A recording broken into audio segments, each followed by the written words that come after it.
Bom dia a todas e todos. Sejam muito bem-vindos e bem-vindas a mais um ICL Mercado Investimentos. Bom dia para você que está nos assistindo pela Pop TV em Porto Alegre ou está nos escutando pela Cultural FM em Santa Catarina ou no Rio Grande do Sul. Sejam todos bem-vindos ao programa. Hoje, quarta-feira, na verdade hoje quinta-feira, assim, de saúde. Hoje, quinta-feira, dia de ressaca da quarta do Copom, era isso que eu queria falar. Porque hoje é o dia seguinte da decisão de Comitê de Política Monetária, decisão em relação aos juros, e a gente sempre fala que o Brasil fica meio de ressaca depois dessa decisão, e hoje não é diferente, é o dia seguinte, é o day after, é o dia que a gente vai digerir a decisão do Comitê de Política Monetária, que continuou dura e rígida. Não vou entrar nesse assunto agora, porque é spoiler de daqui a pouquinho, mas já adiantando um pouquinho o assunto, não teve mudança, assim como a gente esperava, e o tom do comunicado que saiu depois foi lido pelo mercado financeiro como rígido, e não estavam esperando que seria tão hawkish, como eles gostam de chamar, que quer dizer justamente esse tom mais duro do Banco Central. A expectativa era de um abrandamento desse tom, que ele ficasse um pouquinho mais brando, mas não aconteceu. Então a gente vai falar sobre isso, vamos passar pelos juros reais, como é que fica o ranking depois das decisões de política monetária, não só aqui no Brasil, mas mundo afora. E além disso, a gente vai falar sobre um tema que vem aparecendo bastante, inclusive em redes sociais, que são aquelas vagas, o nome que eu gostaria de chamar, acho que não posso chamar, então a gente vai chamar isso mesmo que vocês estão pensando, essas vagas mesmo, que vêm em condições horrorosas, péssimas condições de trabalho, sempre pedindo ali exigências que não muito além do que querem pagar. E mais recentemente teve uma vaga que apareceu bastante de uma ex-participante de reality de cozinha. Então isso acabou trazendo esse aspecto de novo para a discussão, vira e mexe, isso volta para a pauta, porque mostra como as pessoas querem ali aquele serviço e não querem pagar por ele. Então a gente vai também falar sobre esse assunto hoje, sobre as tais vagas, que não vou completar, que vocês completem em casa no chat o que vocês acham, qual o adjetivo que mais combinam com essas vagas, e é esse mesmo que vocês estão pensando.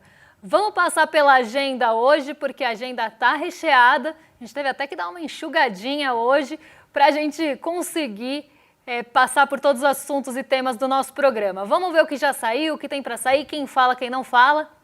Já adianto que hoje muita gente fala. Então, às 4 horas da manhã na Alemanha saiu a produção industrial de setembro e às 5h10 também lá, a Isabel Schnabel fez um discurso na abertura da conferência do Banco Central Europeu sobre mercados de dinheiro, na verdade, mercados de dinheiro. 7 horas da manhã na zona do euro saíram as vendas no varejo de setembro e às 9 horas no Reino Unido, decisão de política monetária por lá, o Banco da Inglaterra decidiu os juros no Reino Unido. Mas não para por aí, porque tem bem mais gente ainda na esteira para falar. O presidente do Banco Central da Alemanha, Joachim Nagel, ele discursa hoje numa conferência, na verdade já discursou, porque foi às 9h30, discursou numa conferência sobre estabilidade financeira, ele até fala em outros momentos do dia, mas não para ficar tão repetitivo. Falei que ia só contar que ele vai falar em outros eventos, inclusive na própria Alemanha. Às 10h30 da manhã nos Estados Unidos saíram aqueles números, a divulgação dos pedidos de auxílio-desemprego e números de auxílio-desemprego continuados. Aqui, normalmente, o que é mais levado em consideração é a primeira parte, que são os novos pedidos de auxílio-desemprego, porque eles trazem uma expectativa, uma perspectiva do que se espera, uma leitura quase semanal do que se espera para o payroll, que é o relatório mais importante, mais completo do mercado de trabalho dos Estados Unidos. Para evitar surpresas, os pedidos de auxílio-desemprego semanais acabam ajudando para ter um norte mais certo. Afinal, já tiveram muita surpresa, já erraram bastante essa projeção, começaram a dar um pouquinho mais de atenção para esses pedidos semanais. Além disso, hoje, Michael Barr participa de um evento institucional virtual nos Estados Unidos. E não para por aí, a gente ainda tem mais um restinho de agenda para comentar com vocês. Vai sair a balança comercial do Brasil de outubro, balança comercial mensal agora, não a semanal, às 15 horas. Então, à tarde, teremos esse dado e a gente traz para vocês na sequência. Às 15h30 nos Estados Unidos, quem fala é o Philip Lane, que participa de um evento sobre comércio global e integração financeira promovido pelo FMI. FMI esse que considerou o nosso Banco Central como o mais duro do mundo, né? Então a gente continua com a mesma característica, não mudamos, não devemos mudar também a percepção do FMI em relação a gente. Às 16 horas no México, o Banxico, que não é o Banxico do Chico Sá, vai também ter a sua decisão de política monetária. É o Banco Central do México, que não chama Banxico também, né? É Banxico, sei lá como se deve ler isso mais certamente. Mas aqui, né, toda vez não consigo não lembrar de Chico Sá quando eu vejo. Aliás, Chico aqui é o que não falta, né? Mas aqui com o X a gente tem o Chico Sá, mas tem Chico Pinheiro, tem Chico Alves, tem o próprio Chico Sá. Eu brinco que ICL é Instituto Chico Liberta. Então aqui, decisão de política monetária no México. E às 18h30 tem o presidente do Fed da Filadélfia, na verdade a presidente, Ana Paulson. Ela participa de evento institucional sobre comportamento dos consumidores com crédito, que vai falar sobre crédito. Quando a gente fala desses dirigentes, é sempre bom lembrar que o que está em pauta não é necessariamente o assunto que eles vão falar. Às vezes vão falar sobre fintech, vão falar sobre tecnologia e mercado de trabalho, enfim, várias coisas ali, tecnologia e setor bancário, vão comentar, nada a ver com política monetária, mas sempre esperam que a política monetária conduza esse assunto, esse tema, essa pauta, para que consigam sinalizações e alguns indícios da onde ou para onde deve ir a política monetária, a política de juros dos Estados Unidos, do Banco Central Europeu e até do nosso Banco Central brasileiro.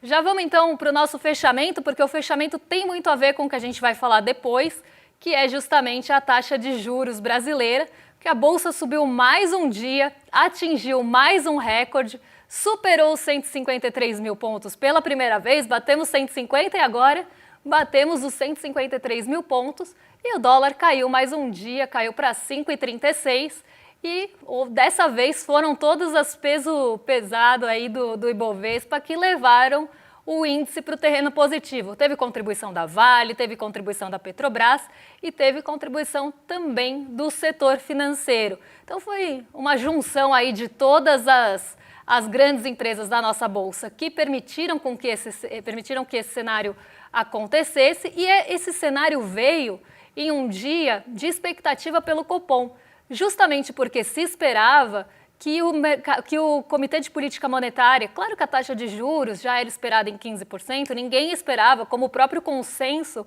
das projeções do mercado mostrou para a gente, ninguém esperava que a Selic fosse cair agora. O que se esperava em relação ao comitê e o comunicado que sai depois é que ele começasse a abrandar realmente o seu discurso, começasse a trazer um discurso menos rígido, alguma flexibilização em relação à sinalização do corte dos juros. Então, a expectativa que foi criada aqui pelo mercado financeiro era de uma sinalização de cortes e um discurso um pouco mais brando mesmo. Só que isso não aconteceu, então deve repercutir hoje e não ontem. Mas ontem a expectativa ainda estava a expectativa estava acontecendo justamente porque a decisão ia acontecer e o comunicado também depois do fechamento do mercado. Então, isso permeou muitas das negociações, as nossas empresas mais pesadas mesmo, né, as maiores em negociação, em liquidez, em peso no índice, foram para o positivo, deram um fôlego para esse Ibovespa chegar aos 153 mil pontos, que a gente vai colocar aí na tela para vocês. E a gente teve nessa alta de 1,72, não foi pouco, foi uma alta puxada realmente por todas essas empresas de maior peso e liquidez, mas não só elas, as empresas de consumo, de varejo, aquelas que a gente chama de cíclicas, são as empresas que têm mais influência, sofrem mais os impactos e as influências dos ciclos econômicos, também foram para o positivo ontem nessa expectativa de queda dos juros. Por mais que os juros não vão cair agora, a expectativa é para o primeiro trimestre de 2026, então para o próximo trimestre, o mercado sempre vai agir na expectativa, no boato e não no fato. Então ele já começa a se posicionar para uma queda que vai acontecer no ano que vem, o que ele espera que aconteça no ano que vem.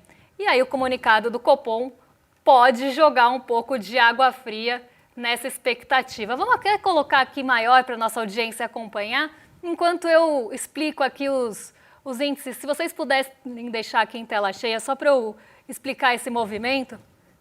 Vamos lá, porque a gente tem o dólar caindo 0,70 ontem a R$ 5,36, ele vem orbitando esse patamar dos R$ 5,35, R$ 5,36. Então a gente tem um movimento mais clássico da bolsa aí, que é de dólar em queda e bolsa em alta. Esse é o movimento da renda variável e dólar que a gente normalmente espera que aconteça, principalmente em um dia que a gente tem as maiores empresas do índice subindo e empresas ligadas às commodities também contribuindo com esse comportamento. Além disso, a gente tem o S&P 500 em alta de 0,37 e a Nasdaq também subindo 0,65. Claro, não na mesma magnitude que a gente teve aqui a nossa bolsa, mas também foram para o terreno positivo naquela expectativa de uma calmaria um pouco maior em Nova York, nos Estados Unidos, nas tensões comerciais em relação à China. Então, de fora, a gente não tem muita novidade. O que realmente trouxe esse otimismo maior para a nossa bolsa foi, na verdade, porque já foi, a expectativa para a queda dos juros aqui no nosso Brasilzão. Por isso a gente teve queda do dólar, os juros futuros também arrefeceram, também recuaram um pouquinho.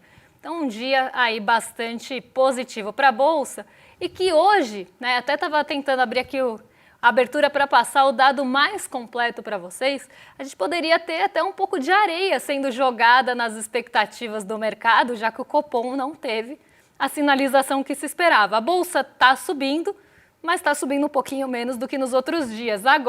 Agorinha, ela sobe 0,47 aos 154.015 pontos. Então a gente vê que por mais que poderia ter um desânimo em relação ao Copom e se esperava já esse desânimo antes da abertura, parece que o Ibovespa ainda está mostrando fôlego e confiando que no primeiro trimestre, ou no trimestre que vem, primeiro trimestre de 2026, a gente venha a ter corte de juros, que é o que a gente espera que aconteça, já está demorando. Inclusive ontem, o ministro da Fazenda, Fernando Haddad, falou sobre esse assunto, falou sobre a queda dos juros, que pode estar na hora, né, de cortar na avaliação dele, poderia estar na hora de começar já a cortar juros, não sei se a gente tem a fala do ministro, eu acredito que não, mas ele falou sobre isso ontem e a gente teve, né, uma repercussão bastante negativa em relação a essa fala e ele tem razão. Aqui ele estava dando uma opinião dele não enquanto ministro da Fazenda, porque a gente sabe que sim, são poderes ali, né, distintos, você não deve misturar a Fazenda com o Banco Central, existe toda aquela ideia da independência do Banco Central, então os cargos que não são, né, são colocados ali pelo presidente não poderiam interferir nas métricas do Banco Central, que política monetária é política monetária, política fiscal é política fiscal, mas a gente sabe que o Banco Central sempre dá pitaco na política fiscal. E aí o ministro da Fazenda, Fernando Haddad, acredito que vai fazer uma avaliação mais dele mesmo da situação de juros aqui no Brasil, reforçando aquele discurso de que a taxa de juros está em patamares muito altos e muito restritivos. E ele foi muito criticado justamente por estar dando opinião na política monetária num dia de decisão do Comitê de Política. Então, foi muito mal interpretado o Fernando Haddad, mas eu acho que ele tem razão e concordo com o ministro nesse aspecto, de que as taxas de juros já poderiam estar caindo, que a gente não tem uma dívida galopante, o problema fiscal ele não é um problema que justifique uma taxa de juros em 15%, e quando a gente lê a ata do Copom, o comunicado, né, a ata ainda não saiu posteriormente, mas quando a gente lê o comunicado do Copom, a gente começa a perceber um monte de copia e cola das reuniões anteriores, como já era de se esperar. Eu separei até aqui alguns trechinhos para vocês, porque mais uma vez a gente teve a Selic mantida, como eu já estou explicando aí há algum tempo, e a decisão não surpreendeu ninguém, mas as justificativas surpreenderam, não porque elas mudaram, mas justamente porque não mudaram. Então vamos ler alguns trechos aqui, porque são muito interessantes. Destacam-se entre os riscos altos para o nosso cenário inflacionário, né? Então, riscos de alta para o cenário e expectativas de inflação destacam-se. 1. Desancoragem da expectativa de inflação por um período mais prolongado. Essa é o trunfo, né? O coringa do comunicado do Copom. O que eu vou fazer com essa tal desancoragem, Carlos Drummond? Então aqui a gente tem, né, o que eu vou fazer com essa desancoragem que é sempre tão falada, tão apontada como um risco para a inflação? Por que isso é tão levado em consideração e ninguém fala o que realmente está desancorado? Porque o que é a expectativa de inflação desancorada? Quando os agentes não acreditam que aquela expectativa de inflação vai ocorrer. Então você tem, por exemplo, uma projeção para frente que mostra que a inflação vai chegar perto do teto da meta. E ninguém acredita, aquilo não é ancorado, ninguém confia naquilo e pode continuar, inclusive, praticando preços mais altos porque não acredita que a inflação caiu. Então essa desancoragem dos agentes seria um risco para a inflação. Só que isso aparece em todo o comunicado, inclusive quando as projeções estão caindo. Então não existe tanto uma desancoragem, assim, algo que justifique que as expectativas não estão ancoradas. Porque semana após semana, pelo menos o mercado financeiro revisa a inflação para baixo. Então será que a expectativa está tão desancorada assim que justifique a gente ter a segunda maior taxa de juros do mundo? Vamos deixar isso para a nossa reflexão para daqui a pouquinho. Maior resiliência na inflação de serviços do que a projetada. Então, mais uma vez, aqui a inflação dos serviços sendo apontada como uma causa de inflação. E a gente sabe, sim, os serviços eles têm uma sensibilidade maior aos juros, justamente porque se você sobe juros, você acaba esmagando um pouco o setor de serviços. Você enforca, você estrangula o setor de serviços. Mas a gente não pode esquecer que o setor de serviços também é renda, também é economia girando. Então, quando você justamente coloca o alvo e mira no setor de serviços com uma alta de inflação, você também vai desaquecer a economia. Parece que não está suficiente o desaquecimento que a gente já está tendo até agora. Mas vamos seguir aqui porque não para. Falaram de novo do hiato do produto. O que é hiato do produto? É o quanto a gente cresce acima do nosso PIB potencial. Então é como se a gente estivesse crescendo acima do PIB potencial, o potencial que a gente tem de PIB, e esse crescimento acima do potencial, que também sempre aparece em comunicado do Copom, como falo, é um copia e cola, parece que deu Ctrl+C, Ctrl+V, ninguém teve muita vontade em mudar. A gente estaria crescendo acima do nosso potencial, e isso tem um potencial inflacionário, porque é um crescimento acima do que a gente aguentaria. Primeiro, como é calculado o PIB potencial, é uma grande dúvida. E já existia toda uma discussão bem anterior, de anos muito remotos, aí que o PIB potencial do Brasil já estaria mudando a inclinação. Eu não vou entrar nesse aspecto mais técnico, mas é como se a gente tivesse ganhos ali, alguns ganhos de produtividade que mudariam a inclinação do PIB potencial no longo prazo e que isso deveria ser levado em consideração. Será que está sendo levado? Porque ninguém sabe como é calculado o PIB potencial nesse caso para entender se está com hiato ou não. E ainda mais no momento que a gente tem uma desaceleração da economia e uma projeção de PIB, de crescimento menor. Será que a gente ainda está crescendo acima do nosso potencial? Que potencial é esse que está sendo enxergado, que não muda ao longo do tempo, não muda com ganhos de produtividade? Fica aí também esse questionamento em relação ao comunicado que parece mais um blá blá blá. Uma eventual desaceleração da atividade econômica doméstica mais acentuada que a projetada, tendo impacto sobre o cenário de inflação. E a única diferença aqui é que apareceram algumas expectativas um pouco mais pessimistas para a desaceleração econômica, o que poderia começar a dar algum indício de queda nos juros. Mas a leitura do mercado financeiro, até aqui do comunicado, foi bastante negativa, não foi uma leitura que se esperava, não se esperavam esse tipo de comunicado e contrariou boa parte da expectativa do próprio mercado financeiro, que achava que ia ter uma suavização desse comunicado, desse discurso. A única diferença, porque a leitura está igual a todos os outros meses, a única diferença é que poderia ter alguma sinalização de um reconhecimento que os preços já não estão no mesmo ritmo de alta e nem a economia no mesmo ritmo de crescimento.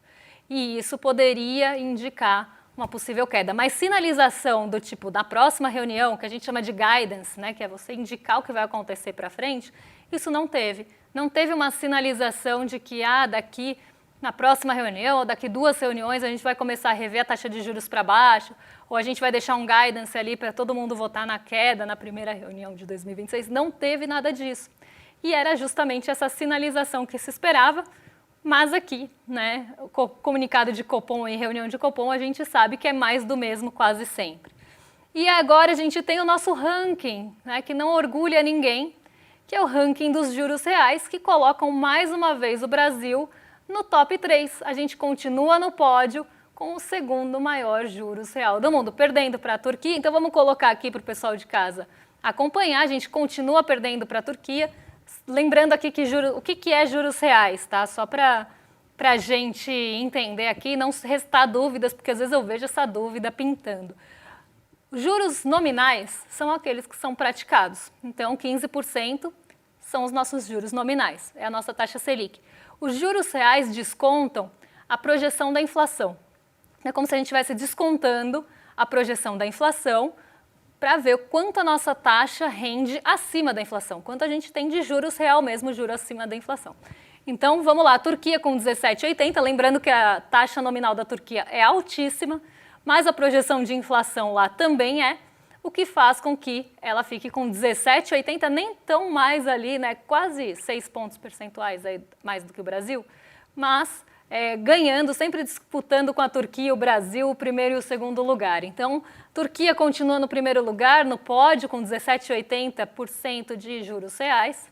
O Brasil com 9,74%, e é justamente isso que eu queria falar, que desancoragem de expectativa, que risco fiscal, que dívida, trajetória de dívida explosiva que justifica que a gente tenha 9,74% de juros reais, que mostram ali uma projeção de inflação. Vou fazer uma conta de padaria aqui, porque a conta não é exatamente essa, mas uma projeção de inflação ali não muito diferente do México, por exemplo. O que justifica que a gente tenha, né, ou se a gente pegar de outros pares latino-americanos, o que justifica que a gente tenha uma taxa de juros real tão mais alta, 3 vezes mais alta? Eu acho que é isso que a gente tem que sempre se perguntar quando fala de Copom. Que desancoragem é essa? Será que a expectativa está tão desancorada, está todo mundo tão cético que a inflação vai arrefecer, mesmo ela já arrefecendo todo mês, para justificar que 9,74 é algo plausível para o nosso Brasil? E a Rússia em seguida com 9,10. A Rússia que sofre uma série de sanções, que tem uma série de questões em relação, sim, à sua dívida, porque tem embargos, tem sanções ali para os países colocarem, inclusive, dinheiro na Rússia, está com 9,10. E a gente tem mais risco, em tese, porque o risco fiscal aqui no Brasil é muito grande, o risco país do Brasil é muito grande, a ponto de deixar a gente acima de um país que está enfrentando sanções e guerra, e abaixo só da Turquia, que tem uma inflação galopante. Em quarto lugar, a Argentina. Então, a Argentina está abaixo do Brasil, os juros reais lá são 5%, aí você fala, Débora, mas a taxa de juros lá é alta também, mas a projeção da inflação também é. Mesmo a Argentina, com toda a desconfiança, com tudo o que aconteceu, pedindo socorro, mostrando sinais de fraqueza no câmbio, ainda tem uma taxa de juros real menor que a nossa. E por isso que eu falo, será que alguma coisa dessas justifica, dessas justificativas do comunicado realmente tem uma visão da realidade e justificam essa taxa de juros reais? Eu poderia até ir além aqui. Será que a nossa meta de inflação é real? Ela é condizente com a realidade? Porque esse é um assunto discutido não só no Brasil, mas no mundo todo e por diversos economistas. Não só economistas da mesma vertente, mas economistas de várias vertentes já começam a pensar, né, diante de uma ruptura global de oferta, questões climáticas que vêm afetando o preço da oferta e não na demanda, porque quando a gente mexe em juros, a gente está mexendo com um componente da demanda ali. A demanda vai ficando menor ou maior e a gente vai estimulando ou não a economia. Em tese, né, se a gente for pensar bem simplificadamente, aí, de uma forma muito simplista, é como se a gente assumisse que a gente tem um problema de inflação de demanda ou um problema ali, a gente quer fazer um tipo de uma âncora, colocando a taxa de juros mais alta para entrar dólar aqui, o dólar cair, e a gente tem algum impacto disso em relação aos preços também. Mas a gente ainda está assumindo que a gente tem alguns problemas de demanda, principalmente. Mas a gente sabe que a gente tem problemas na oferta. O preço do café não sobe porque a Selic está baixa. O preço do café sobe porque mudanças climáticas afetam o preço do café. Você pode colocar a Selic no teto da Capela Sistina que o café não vai mudar de preço. Você tem, por exemplo, a gente falou recentemente do preço do cacau. O preço do cacau vai variar independente da Selic onde ela estiver.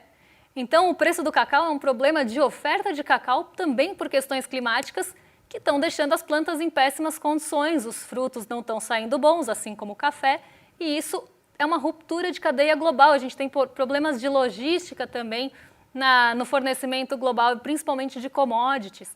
O petróleo também tem zero sensibilidade, de certa forma, não zero, mas aqui tem pouquíssima sensibilidade em relação à taxa de juros, porque você também pode colocar o preço, os juros nos 25%. Se a OPEP falar, vou fechar a torneira, não vou produzir petróleo, o preço do petróleo vai para as alturas. Se a gente tiver um conflito geopolítico em algum território produtor de petróleo, o petróleo vai subir independente da taxa de juros.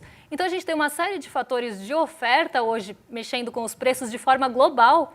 E eu acho que a gente tinha que ter uma discussão mais séria, e eu adoraria perguntar isso para alguém que compõe o CMN, embora eu saiba qual vai ser a resposta, porque é que a gente não pensa em uma meta de inflação diferente, enquanto mundo também, não só o Brasil individualmente, mas essa é uma discussão que tem que acontecer globalmente, porque as taxas de inflação e as metas de inflação hoje não condizem tanto com a realidade diante de todas as mudanças que a gente tem. Mas se a gente tem só essa meta de inflação como norte para decidir a política monetária, a gente pode meter os pés pelas mãos, que é o que vem acontecendo com o nosso Banco Central, que está mantendo uma taxa de juros altíssima, esquecendo que a gente tem todos esses componentes atuando na inflação e que eles são muito mais voláteis e têm muito mais interferências externas do que qualquer outra coisa que a gente consiga controlar com a Selic alta. O que controla com a Selic alta? A nossa atividade econômica. A nossa desaceleração, o setor de serviços, que é a renda da pessoa que trabalha naquele setor, é isso que a gente está desacelerando e aí, na média, a inflação cai. Mas esses preços sem sensibilidade podem continuar variando livremente. Então, acho que esse tipo de discussão que a gente deveria ter. Amanhã eu faço a fofoca, já que é sexta-feira, a gente vai estar no clima perigoso, amanhã eu faço a fofoca das vagas arrombadas. Hoje a gente vai encerrar o programa por aqui, porque mais uma vez pistolei com o Banco Central. Não passo pano para Banco Central, não consigo passar pano para Banco Central que deixa a Selic em 15%, com projeção de inflação caindo e inflação caindo no presente. Então agora eu vou convidar vocês para se inscreverem aqui no link que está aqui embaixo, icl.com.br/livro, para assistir o lançamento do livro do Eduardo Moreira, no dia 9 de novembro, conhecido como domingo, às 8 horas da noite, o É Só um Jogo. É um livro que vai trazer aí uma série de aspectos da filosofia, da matemática, da física, da tecnologia também, e vai discutir com vocês de uma forma nova todos esses assuntos integrados. Então vai ser um lançamento muito especial. Eu espero que você esteja conosco, mas para isso, pega o ingresso aí em icl.com.br/jogo. E agora entrego para os nossos vizinhos de cima correndo para não tomar tempo do rolê. O William Deluca, gente, eu quase troquei, hein? Eu quase chipei aí, sei lá, William Noblar e Guga de Luca, quase foi, com Deus. Mas vamos lá. E Sara Zara, então aí ficaria pior, né? William de Zara, Guga de Luca, Sara Noblar, enfim, uma salada só. Então vocês hoje têm Sara Zara, Guga Noblar e William Deluca, mais do que excelente companhia com esse trio maravilhoso. Já entrego a audiência para o rolê. E a gente volta amanhã para fazer fofoca sobre vagas de trabalho. Um beijão e até lá. Turma, ficou pronto o meu novo livro que se chama É Só um Jogo. E se nada disso for real? O livro que eu escrevi até hoje, é o 13º livro que eu escrevi, que eu mais gostei de escrever. Uma provocação filosófica, assim, super inovadora, traz conceitos de matemática, filosofia, física e discussões que todos nós temos no nosso dia, mas de uma maneira totalmente nova. E eu diria até num estilo que revoluciona esse tipo de literatura. Eu vou lançar esse livro no dia 9 de novembro, um domingo, às 8 horas da noite, e vou falar sobre tudo o que está acontecendo, que as pessoas não têm nem ideia nesse mundo da inteligência artificial, e explicar para vocês de onde vieram os insights desse livro. E até vou ler um trechinho para vocês. O mais legal é que, além desse encontro incrível, vocês vão ter a oportunidade de adquirir o livro por um preço super especial e autografado. É o livro que eu mais gostei de escrever. E eu acho que vai ser o livro que vocês vão mais gostar de ler. Não que vocês vão sair do livro todo animadinho, não. Mas vão sair com a cabeça, pirando. Aquilo que um livro deve fazer com as pessoas. Um abraço e até dia 9.